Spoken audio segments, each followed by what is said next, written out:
ये जो दोस्तों आपने पर्टिकुलर वीडियो देखी ये है सरयू नदी की और अयोध्या का ये इंसिडेंट है। एक आदमी अपनी वाइफ के साथ यहाँ पे नहा रहा था। कुछ शायद यहाँ पे किस वगैरह एक्सचेंज हुई जिसके चलते आसपास कुछ लोग आए और उन्होंने इस आदमी को पीटना शुरू कर दिया।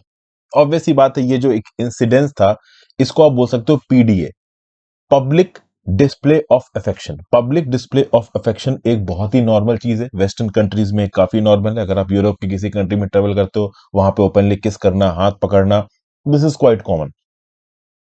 और इंडिया के बड़े शहरों में, मुंबई दिल्ली में भी ये बहुत हद तक कॉमन हो चुका है। लेकिन देश के बहुत से हिस्सों में अभी भी एक टेबू माना जाता है इसको। Public display of affection is a taboo in this country. यहाँ पे इस प्रकार से इनको पीटा गया है, इस कपल को। ऑब्वियस सी बात है, ये लीगली वेडेड हस्बैंड वाइफ है, बट अयोध्या नगरी जो कि आप कह सकते हैं कंजर्वेटिव जगह है, वहां पे एक कपल को आप पीट रहे हो, तो ओवरऑल मॉरली इसको बहुत सारे लोग इनकरेक्ट बोल सकते हैं। अभी इस कंटेक्स्ट में देखा जाए तो क्या public display of affection India के अंदर एक लीगल क्राइम है? मान लीजिए कि अगर एक्चुअली में इस कपल के ऊपर कोई इल्जाम लगाना हो, इनको क्रिमिनली प्रोसिक्यूट करना हो, तो कौन से section of the Indian penal code के अंदर इनके ऊपर इल्जाम लगाया जाएगा? तो एक है section 294 in the Indian penal act, obscene acts and songs, whoever to annoyance of others does any obscene act in any public place। तो अगर आप एक पब्लिक प्लेस में एक ऑब्सीन एक्ट करते हो तो उस केस में section 294 of the Indian penal code के अंदर आपको 3 महीने तक की सजा हो सकती है, थोड़ा फाइन हो सकता है, या दोनों हो सकते हैं। बशर्ते आपका एक्ट ऑब्सीन लगना चाहिए दूसरे को, और वो ऑब्सीन है कि नहीं है ये कौन डिसाइड करेगा? तो finally court of law decide करेगा। जो जज साहब है वो बैठ के बताएंगे कि हाँ भाई सच में गलत हुआ है, सही हुआ। अब देखिए जिस प्रकार से यहाँ पे आदमी को मारा जा रहा है, देख के तो बहुत अजीब सा लग रहा है। It is no one's business. लेकिन एक कंजर्वेटिव प्लेस पे हो रहा तो बहुत सारे लोग बोलेंगे भाई जो हुआ वो गलत, सही हुआ। कुछ लोग बोलेंगे गलत हुआ। इस कंटेक्स्ट में थोड़ा पास्ट में जाते हैं। 2007 या 2008 के लगभग की बात है। रिचर्ड गेरे नाम के एक हॉलीवुड एक्टर हैं, ये इंडिया के अंदर आए थे। एक एचआईवी एड्स से रिलेटेड अवेयरनेस इवेंट हो रहा था और वहां पे इन्होंने शिल्पा शेट्टी को किस किया। ये जो फोटो थी वो उस समय पे बहुत वायरल हुई थी, ये वीडियो भी काफी वायरल हुई थी। और उसके बाद रिचर्ड गेरे के नाम पे इंडिया कोर्ट ने एक वारंट निकाल दिया था, मतलब वारंट निकल गया था रिचर्ड गेरे के अगेंस्ट।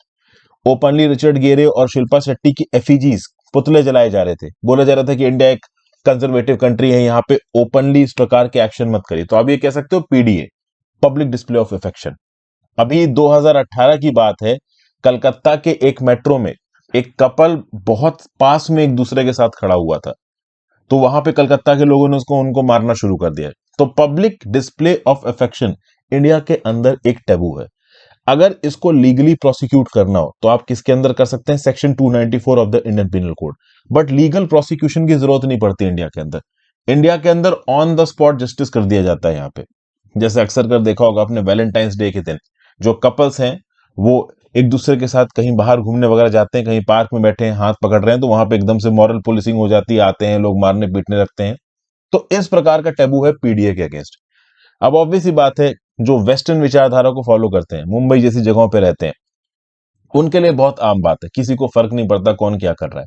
लेकिन अगर आप बिल्कुल ही कंजर्वेटिव जगहों पे पहुंच जाओ, जैसे कि ये सरयू नदी में अयोध्या में पहुंच गए, तो वहां पे मतलब मारना पीटना शुरू किया। ऐसा नहीं है कि यहाँ पे कोई कपल आके कभी किस करके गया ही नहीं होगा, बट यहाँ पे कुछ विजिलेंट लोग आसपास खड़े हुए थे। ऐसा नहीं, इस पर्टिकुलर वीडियो में हमने ये भी देखा कि कुछ लोग प्रोटेक्ट करने की भी कोशिश कर रहे हैं कपल को।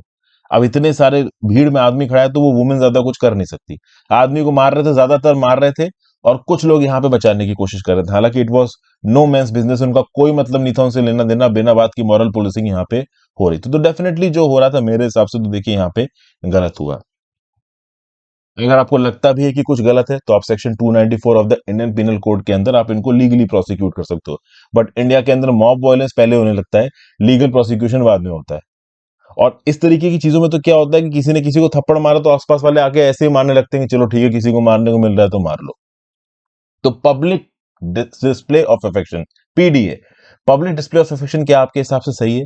क्या इंडिया के अंदर इससे रिलेटेड कोई प्रॉपर गाइडलाइंस होनी चाहिए, जो कि वैलेंटाइंस डे से रिलेटेड, और अक्सर कर इस प्रकार की पीडीए से रिलेटेड जो वायलेंस की न्यूज़ निकल के आती रहती है? तो आपके हिसाब से कि यहाँ पे कोई स्टैंडर्ड कोड ऑफ एथिक्स होना चाहिए, क्या कोई स्टैंडर्ड ऑपरेटिंग प्रोसीजर होना चाहिए कि अगर पीडीए हुआ तो इसको इस प्रकार से, और हाँ अगर किसी ने ओवरऑल यहाँ पे वायलेंस किया है तो इस वायलेंस एक्टिविटीज के लिए इनको किस प्रकार से रिस्पॉन्सिबल ठहराया जा सकता है? इसका एक कोई प्रॉपर स्टैंडर्ड ऑपरेटिंग प्रोसीजर बनाने की जरूरत है। कोर्ट मीडिएटेड प्रोसेस के थ्रू। हालांकि इस प्रकार के इवेंट्स पे ज्यादा ध्यान नहीं दिया जाता है। देखिए, ऐसे इवेंट्स इंडिया में डेली के बेसिस पे बहुत होते हैं। इंडिया एक बहुत बड़ा देश है, ऐसे बहुत से इवेंट्स होते होंगे, कुछ इवेंट वायरल हो जाते हैं। जैसे ये अयोध्या वाला इवेंट वायरल हो गया, ये कलकत्ता में जो मेट्रो में जो हुआ था ये इवेंट वायरल हो गया था। रिचर्ड गेरे और शिल्पा शेट्टी वाला तो खैर ये तो ये है आपके सेलिब्रिटीज है, इनका तो इवेंट वायरल होना ही है। बट डेली की बेसिस पे पीडीए से रिलेटेड इंस्टेंसेस इंडिया में बहुत होते हैं। इनके रिस्पेक्ट में एक स्टैंडर्ड ऑपरेटिंग प्रोसीजर बनाना जरूरी है। और आपके हिसाब से जो पब्लिक डिस्प्ले ऑफ इफेक्शन को पनिश इंस्टेंट मॉब जस्टिस मिलता है, क्या ये सही है नहीं सही है, इसके बारे में कमेंट बॉक्स में जरूर लिखिएगा। मेरे हिसाब से तो देखिए ये बिल्कुल भी सही नहीं है। But at the same point of time जगह के हिसाब से भी आपको अपनी प्रेफरेंसेस देखनी चाहिए, क्योंकि India is a deeply conservative country. View point इस पर्टिकुलर टॉपिक में के बारे में नीचे कमेंट बॉक्स में लिखिएगा जरूर। Thank you for watching friends. Video को लाइक और शेयर कर दीजिएगा, इंस्टाग्राम पे फॉलो कर लीजिएगा, टेलीग्राम ग्रुप ज्वाइन कर लीजिएगा और ज्यादा से ज्यादा लोग साथ लेक्चर को शेयर करें। Have a great day.